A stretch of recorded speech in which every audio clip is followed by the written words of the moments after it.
आज हम लोग डिस्कस करने वाले हैं class 9th chapter cell the fundamental unit of life और उसके अंदर topic membrane transportation across the membrane. ये बहुत कंफ्यूजिंग टॉपिक है बिकॉज इसमें दो इम्पॉर्टेंट ट्रांसपोर्टेशन है जो हमें पढ़नी है, डिफ्यूजन और ऑस्मोसिस। लेकिन इनके अंदर बहुत सारी सिमिलैरिटीज़ और बहुत सारे डिफरेंसेस हैं जिसकी वजह से ये दोनों प्रोसेस अलग हैं। तो आज मैं आपको बहुत क्विकली लाइक इन 20 मिनट्स मैं आपको ये पूरा कॉन्सेप्ट क्लियर करने वाली हूँ, क्या सिमिलैरिटीज़ है, क्या डिफरेंसेस है, और बहुत ही सिंपल लैंग्वेज में। So be with me, let us start the membrane transportation, that is diffusion and osmosis. ये तो अब तक हम लोग को सबको पता है दैट सेल मेम्ब्रेन का जो मॉडल है that is fluid mosaic model, double membrane की बनी हुई है, it's a lipid bilayer membrane. So अभी इसके अक्रॉस ट्रांसपोर्टेशन कैसे होता है, we are going to see that. हमारे पास ना दो इम्पॉर्टेंट तरीके हैं और सबसे ज़्यादा ट्रांसपोर्टेशन इन्हीं दो तरीकों से होता है।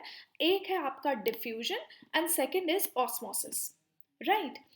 नाउ अभी आपको डिफ्यूजन और ऑस्मोसिस समझने से पहले ये समझना पड़ेगा एग्जैक्टली कितने तरह के ट्रांसपोर्टेशन होते हैं। I am just going to tell you the name and किस कैटेगरी में इनको रखा जाता है। बेसिकली दो तरीके की कैटेगरी हो सकती है किसी भी ट्रांसपोर्टेशन के लिए। एक कैटेगरी है पैसिव ट्रांसपोर्टेशन। पैसिव का मतलब जहां पर हम एनर्जी नहीं स्पेंड करते, right, there is no expenditure of energy. और दूसरा तरीका है एक्टिव ट्रांसपोर्ट, जहां पर एनर्जी की रिक्वायरमेंट होती है, मतलब किसी भी सामान को एक सेल मेम्ब्रेन के अक्रॉस भेजने के लिए हमें एनर्जी यूटिलाइज करनी पड़ती है। नाउ जिसमें हमें एनर्जी नहीं लगती यानी कि पैसिव ट्रांसपोर्ट, इसमें हमारे पास तीन तरीके के पैसिव ट्रांसपोर्ट होते हैं, डिफ्यूजन, फैसिलिटेटेड डिफ्यूजन और ऑस्मोसिस। हमारे कोर्स में सीबीएसई के क्लास 9th के कोर्स में ये दो इंपॉर्टेंट प्रोसेसेस डिटेल में समझाई गई हैं, डिफ्यूजन और ऑस्मोसिस। एक्टिव ट्रांसपोर्ट के भी तरीके आप जान जाइए। एक्टिव ट्रांसपोर्ट जिसमें हम एनर्जी स्पेंड करते हैं, इसमें हमारे पास होते हैं डिफरेंट तरीके के प्रोटीन पंप्स और एंडोसाइटोसिस और एक्सोसाइटोसिस। सीबीएसई क्लास 9th में ये दोनों प्रोसेसेस भी मेंशन की गई हैं, आपकी एनसीईआरटी में ये दोनों प्रोसेसेस भी मेंशन की गई हैं। मैं आपको शॉर्ट में ये भी प्रोसेसेस बताऊंगी। Alright, now let us move ahead. पहले ये डायग्राम समझ लेते हैं। पैसिव ट्रांसपोर्टेशन एनर्जी आप इस डायग्राम से याद कर सकते हैं, यानी कि जैसे कि आप हिल के टॉप पे हैं, अगर आप हिल के टॉप पे हैं तो आपको नीचे उतरने के लिए अपनी कोई एनर्जी यूटिलाइज नहीं करनी पड़ती है, ग्रेविटेशनल फोर्स की वजह से आप आ जाते हैं। उसी तरीके से जो पैसिव ट्रांसपोर्टेशन है, इसमें जो भी ट्रांसपोर्ट होता है सेल मेम्ब्रेन के अक्रॉस, उसमें हमारे पास कोई और डिफरेंस होता है जिसकी वजह से कोई ग्रेडियंट बन जाता है, जिस बिकॉज ऑफ दैट ग्रेडियंट ये ट्रांसपोर्टेशन हो जाता है, हमें अपनी एनर्जी नहीं लगानी पड़ती है। और जब एक्टिव ट्रांसपोर्ट की बात होती है ना, हम जैसे कि हम हिल के नीचे हैं, हमें हिल पे अभी ऊपर चढ़ना बाकी है, तो यहाँ पर हमें बहुत सारा वर्क करना पड़ता है और एनर्जी स्पेंड करनी पड़ती है। ओके, सो अब हम स्टार्ट करते हैं हमारा दोनों important process that is diffusion and osmosis, जो कि दोनों ही पैसिव ट्रांसपोर्टेशन में कैटेगराइज होता है। सबसे पहले समझते हैं डिफ्यूजन होता क्या है। डिफ्यूज करना, डिफ्यूजन होना मतलब एक चीज को किसी एक एरिया से दूसरे एरिया में भेजना। अब यहाँ पे चीजें क्या है, पहली बात, हम किसी चीज को भेज रहे हैं तो हमें मूवमेंट होगा, ठीक है। पहली चीज है मूवमेंट। मूवमेंट किसकी होगी, मूवमेंट होगी मॉलिक्यूल्स की, ठीक है। सो कोई भी मॉलिक्यूल जिसकी मूवमेंट हो रही है, ये पहली बात हो गई। दूसरी बात हो गई जो सबसे इंपॉर्टेंट है, वो है area of high concentration to an area of low concentration. केवल दो इंपॉर्टेंट चीजें हैं डिफ्यूजन में, मूवमेंट होगी मॉलिक्यूल की उस एरिया से जिसमें वो ज्यादा प्रेजेंट है, वहां से लेके वो उस एरिया की तरफ जाएगा जहां पे वो कम प्रेजेंट है, ठीक है।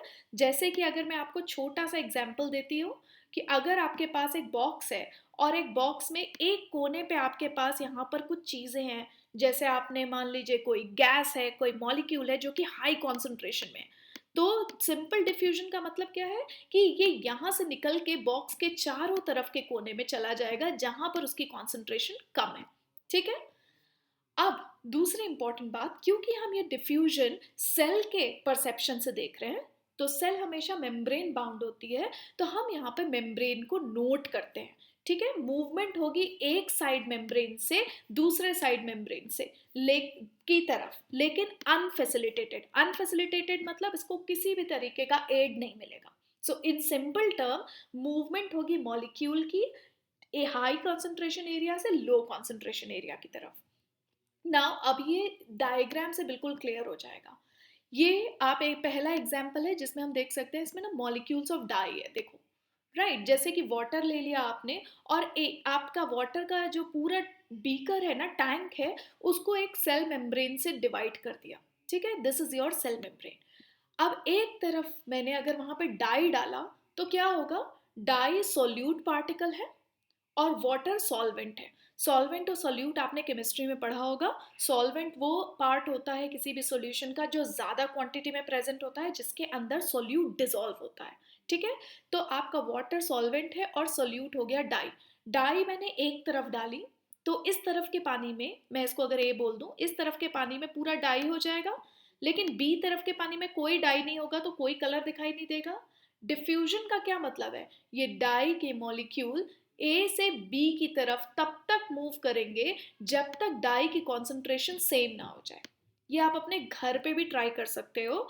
आप कोई भी एग का मेम्ब्रेन निकाल सकते हैं, हम सबको पता है विनेगर में अगर एग को डिप करके रख दिया जाए तो उसके बाद एग मेम्ब्रेन शेल से अलग हो जाती है। उससे अगर मैं सेपरेट करूँ, उस मेम्ब्रेन के अंदर मैं पानी भरूँ और उस मेम्ब्रेन को बीकर के अंदर सस्पेंड करूँ और उस मेम्ब्रेन में मैं डाई डालूंगी तो आई कैन ईजिली सी कि डाई जो है बाहर डिफ्यूज कर जाएगी और मेम्ब्रेन के अंदर एंड बाहर दोनों तरफ डाई का कलर सेम हो जाएगा। ओके, तो ये हो गया आपका डिफ्यूजन मॉलिक्यूल्स ऑफ डाई के थ्रू। ठीक है, दूसरा तरीका क्या है, दूसरे तरीका का डिफ्यूजन भी आपको दिख सकता है। ये है जब मेरे सिर्फ एक ही तरफ पे मैंने डाई डाला, एक ही तरफ पे सोल्यूट है। अगर दोनों तरफ सोल्यूट है, 1 और 2 दोनों साइड पे सोल्यूट है, तो दोनों सोल्यूट दोनों तरफ मूव करेगा। पर्पल वाला सोल्यूट सेकंड वाले 2 की तरफ मूव करेगा और ग्रीन वाला सोल्यूट 1 की तरफ मूव करेगा, जब तक दोनों का कॉन्सेंट्रेशन सेम ना हो जाए। तो सिंपल सा फंडा है, जो सोल्यूट पार्टिकल है वो चुपचाप स्टार्ट करेगा मूवमेंट अपने हाई कॉन्सेंट्रेशन से लो कॉन्सेंट्रेशन की तरफ, जब तक कि दोनों तरफ कॉन्सेंट्रेशन बराबर ना हो जाए। ठीक है, नाउ इम्पॉर्टेंट क्या है इसको समझना, कि आप इसके इंपॉर्टेंट पॉइंट्स हैं जिसको हम याद कर सकते हैं। एक, ये रैंडम मूवमेंट है। ठीक है, कोई स्पेसिफिक मूवमेंट नहीं है पार्टिकल्स की। एरिया ऑफ हाई कॉन्सेंट्रेशन से एरिया ऑफ लो कॉन्सेंट्रेशन की तरफ, हाई टू लो। ओके, ये इंपॉर्टेंट है, याद रखना, random movement and high to low. Diffusion तब तक होगा जब तक इक्विलिब्रियम ना आ जाए, दैट्स इट। अब आप ये पहली वाली जो हमारी ये है ना, इसमें आप देख सकते हो कि ये देखो, ये सेल मेम्ब्रेन के अंदर यहाँ पर है रेड कलर के पार्टिकल जो बहुत हाई कॉन्सेंट्रेशन में, ये चुपचाप बाहर डिफ्यूज कर जाएंगे जब तक कि सारी तरफ इक्विलिब्रियम ना हो जाए। नाउ इम्पॉर्टेंट है, अब समझते हैं ऑस्मोसिस क्या है। ऑस्मोसिस भी एक तरह का डिफ्यूजन ही है, लेकिन यहां पे डिफ्यूजन होगा केवल और केवल वाटर मॉलिक्यूल्स का। ठीक है, अब मेरा सोल्यूट मूव नहीं करेगा, ये पहला डिफरेंस है। ठीक है, तो डिफ्यूजन होगा वाटर मॉलिक्यूल्स का। लॉ अभी भी सेम रहेगा। लॉ क्या था, हाई टू लो, H2L याद रखना है हम लोग को हमेशा। ठीक है, लॉ था H2L, लॉ हाई टू लो जाना। तो अभी क्या होगा, वाटर मॉलिक्यूल की क्योंकि हम बात कर रहे हैं, तो वाटर मॉलिक्यूल अपने हाई कॉन्सेंट्रेशन से अपने लो कॉन्सेंट्रेशन की तरफ जाएगा। ये एक बात हो गई। दूसरी, इस तरीके के मूवमेंट में, ऑस्मोसिस में, एक सेलेक्टिव परमेबल मेम्ब्रेन का होना बहुत जरूरी है। अगर सेलेक्टिव परमेबल मेम्ब्रेन नहीं होगी तो वहां पर कोई ऑस्मोसिस नहीं हो सकती। डिफ्यूजन में ये जरूरी नहीं है कि कोई मेम्ब्रेन हो। हम सेल के पर्सपेक्टिव से देख रहे हैं तो हम मेम्ब्रेन देख सकते हैं, बट वो नेसेसिटी नहीं है, ये हमें याद रखना है। ठीक है, अभी वाटर मैंने आपको बताया, एक ही चीज, अगेन एक ही चीज को हमको हमेशा ध्यान रखना है, हाई टू लो। डिफ्यूजन में सोल्यूट हाई टू लो जाता है, ऑस्मोसिस में वाटर हाई टू लो जाता है। यही सिंपल फंडा है बस। ओके, नाउ सी दिस, ये वाला साइड अगर मैं ए बोलूं और ये वाला साइड बी बोलूं, आप लोग को अच्छी तरह समझ में आ रहा होगा कि ये लिपिड बाइलेयर मेम्ब्रेन बनी है, तो ये हमारी सेल मेम्ब्रेन हो जाती है। ओके, सो अगर अब मैं ये बोलूं तो वॉट, अब ये जो आपका ये छोटे छोटे पार्टिकल आपको दिख रहे हैं ना स्काई ब्लू कलर के, दीज आर वाटर मॉलिक्यूल्स, और ग्रीन कलर के पार्टिकल जो है सोल्यूट मॉलिक्यूल। अगर ये डिफ्यूजन होता तो ये ग्रीन कलर के पार्टिकल चुपचाप अपने हाई कॉन्सेंट्रेशन से लो कॉन्सेंट्रेशन की तरफ चले जाते। लेकिन ये कौन सा मूवमेंट हम बता रहे हैं, दिस इज ऑस्मोसिस। इसमें किसका मूवमेंट होता है, केवल वाटर का। अब यहां पे समझना होगा, सोल्यूट पार्टिकल किधर ज्यादा है, राइट, बी की तरफ। सो सोल्यूट की कॉन्सेंट्रेशन हाई है बी में, सोल्यूट की कॉन्सेंट्रेशन लो है ए में। सोल्यूट की कॉन्सेंट्रेशन के जस्ट ऑपोजिट होती है वाटर की कॉन्सेंट्रेशन। ओके, सो अगर सोल्यूट की कॉन्सेंट्रेशन हाई है बी में, तो वाटर की कॉन्सेंट्रेशन क्या हो गई, just opposite, that is low. तो बी में मेरे वाटर की कॉन्सेंट्रेशन हो गई लो। उसी तरह ए में अगर सोल्यूट की कॉन्सेंट्रेशन लो है तो वाटर की कॉन्सेंट्रेशन क्या हो जाएगी, हाई। तो अब मुझे क्या देखना है, सिंपल, वाटर की कॉन्सेंट्रेशन मेरे को पता चल गई, यहाँ ए में हाई है और बी में लो है। अब मुझे देखना है high to low movement.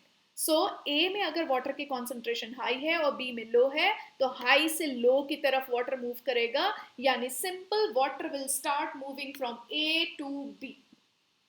I hope ये सबको क्लियर हो गया, राइट। सॉल्यूट की कॉन्सेंट्रेशन के जस्ट ऑपोजिट होती है वाटर की कॉन्सेंट्रेशन, और ऑस्मोसिस में हमें हमेशा वाटर की कॉन्सेंट्रेशन पे ध्यान देना है, ठीक है। वाटर क्यों, क्योंकि वाटर जो है पर किसी भी मेम्ब्रेन के थ्रू मूव करने के लिए पूरा फ्रीली परमिएबल होता है।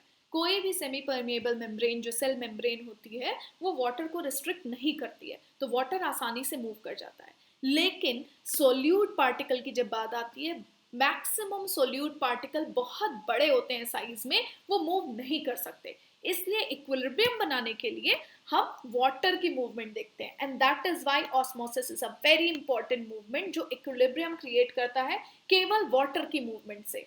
अगेन मैं फिर से रिपीट कर रही हूँ, वाटर को ध्यान देना है, वाटर की कॉन्सेंट्रेशन को ध्यान देना है, रूल सेम रहेगा हाई टू लो, ठीक है।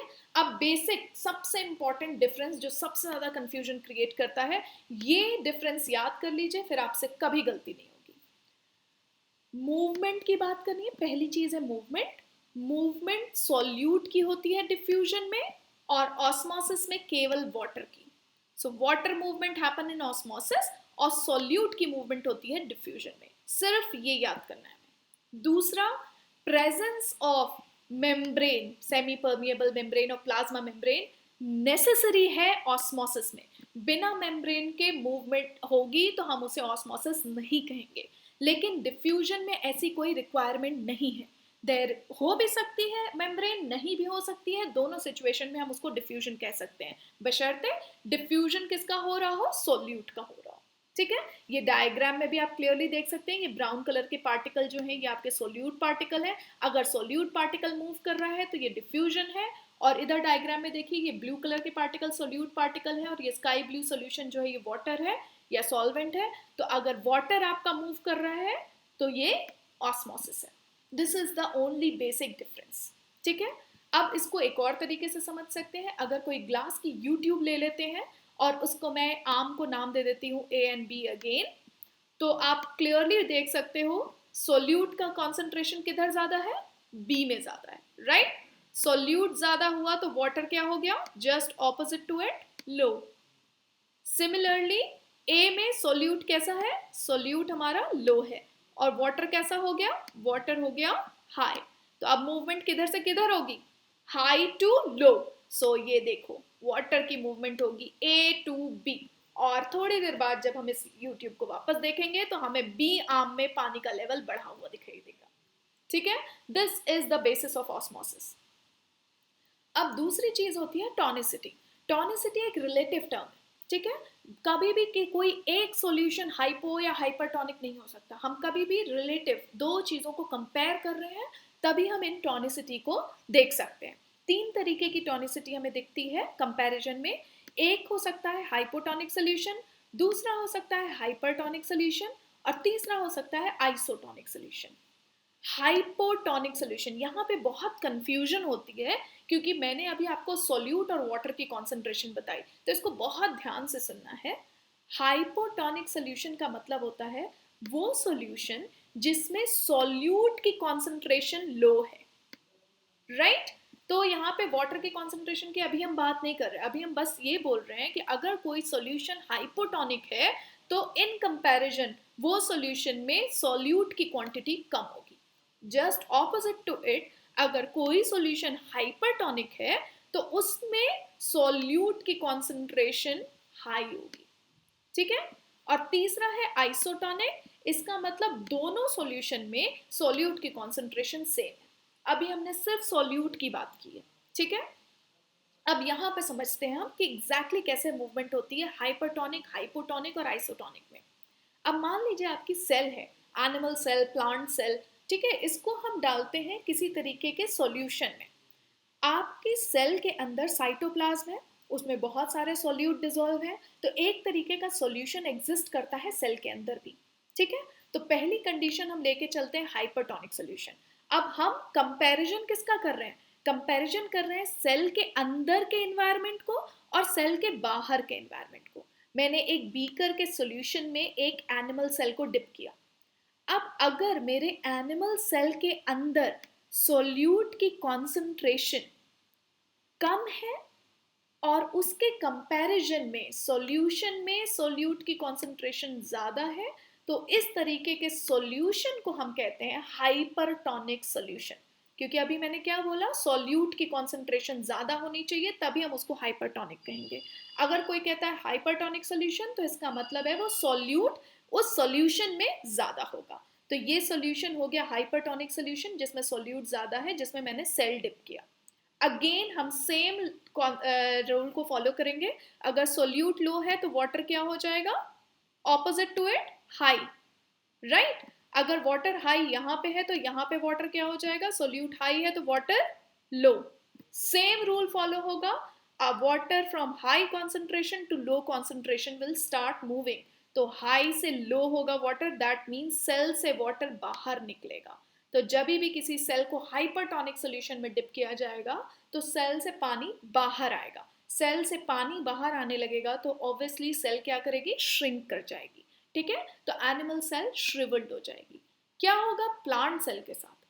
प्लांट सेल से भी पानी ऑब्वियसली बाहर निकलेगा, लेकिन प्लांट सेल के पास एक और असिस्टेड स्ट्रक्चर होता है। इस स्ट्रक्चर को हम बोलते हैं सेल वॉल, ठीक है? सेल वॉल एक रिजिड स्ट्रक्चर है, तो वो सेल की शेप को बना के रखेगा। सेल की शेप वैसी की वैसी रहेगी, लेकिन पानी निकलता जाएगा तो क्या होगा? साइटोप्लाज्म बीच में सिकुड़ जाएगा, राइट? वो जगह जगह से सेल वॉल को छोड़ देगा और बीच में सिकुड़ जाएगा। तो ऐसी सिचुएशन में हम सेल को बोलते हैं plasmolyse cell. That means plasmolysis हो गई है सेल के अंदर, सेल में से पानी निकल गया है, सेल सेंटर में सिकुड़ गई है। प्लाज्मोलिसिस हमेशा प्लांट सेल में दिखाई देती है क्योंकि एनिमल सेल इतनी छोटी हो जाती है कि वो दिखाई नहीं देती, तो इसलिए ऑब्जर्वेशन प्लांट सेल में आसान होती है, इसलिए प्लाज्मोलिसिस की ऑब्जर्वेशन प्लांट सेल में ही की जाती है।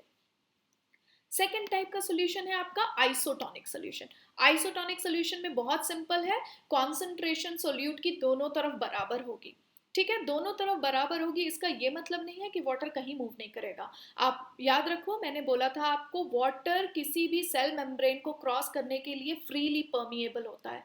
तो सेल से पानी बाहर भी जाएगा, सेल में पानी अंदर भी आएगा, लेकिन इंपॉर्टेंट क्या होगा, क्योंकि कॉन्सेंट्रेशन बराबर है तो सेम अमाउंट ऑफ पानी बाहर जा रहा है, सेम अमाउंट ऑफ पानी अंदर आ रहा है, तो बेसिकली इक्विलिब्रियम बना रहेगा, कोई नेट मूवमेंट वाटर की दिखाई नहीं देगी। तो सेल की साइज नॉर्मल रह जाएगी, प्लांट सेल भी नॉर्मल साइज का नजर आएगा। This picture is wrong, cell plant cell भी नॉर्मल नजर आएगा। So no net movement of water. तीसरी सिचुएशन है हाइपोटोनिक सोल्यूशन। हाइपोटोनिक में क्या होता है? सोल्यूट की कॉन्सेंट्रेशन कम, कहाँ पे? बाहर के सॉल्यूशन में। तो सोल्यूट की कॉन्सेंट्रेशन अगर कम है तो वाटर की कॉन्सेंट्रेशन क्या हो गई? हाई। और जस्ट लाइक दैट, सोल्यूट की कॉन्सेंट्रेशन बाहर कम है तो सोल्यूट की कॉन्सेंट्रेशन अंदर सेल के ज्यादा है। सोल्यूट ज्यादा है तो वाटर क्या हो गया आपका? कम हो गया। Again same law, high to low, बाहर वाटर हाई है, अंदर वाटर लो है। ऑस्मोसिस की बात कर रहे हैं, हमेशा याद रखना आप वाटर की कॉन्सेंट्रेशन पे मूवमेंट दिखाओगे, तो वाटर हाई से वाटर लो होगा, दैट मीन्स वाटर बाहर से वाटर अंदर आएगा। अब सेल के अंदर वाटर आता जाएगा तो क्या होगा, सेल स्वेल कर जाएगी, राइट। लेकिन यहाँ पे लिख रहा है लाइज्ड। साइटोलिसिस नजर आती है हमें जब हम देखते हैं एनिमल सेल, क्योंकि एनिमल सेल में बाहर कोई प्रोटेक्टिव कवरिंग नहीं है, सेल वॉल नहीं है, तो वो बर्स्ट हो जाएगी और इस सिचुएशन को हम बोलते हैं साइटोलिसिस, या फिर सिंपल लैंग्वेज में बोल सकते हैं सेल लाइज हो जाएगी, राइट। लेकिन हमें साइटोलिसिस नहीं मिलती प्लांट सेल में, रीजन सेम है, क्योंकि इसके पास रिजिड सेल वॉल है, तो ये सेल बर्स्ट नहीं होगी, ये बहुत टर्जिड होकर नजर आएगी। So, students, this is the difference between your diffusion and osmosis and the comparative movement in all three different type of tonic solution. Please मेरे चैनल को लाइक और सब्सक्राइब करो और प्लीज़ मुझे कमेंट्स में बताओ if you require any kind of notes और any other explanation on the topic, specific topic आप लोग मेंशन करेंगे, then I will make the video. Thank you so much everyone, bye bye.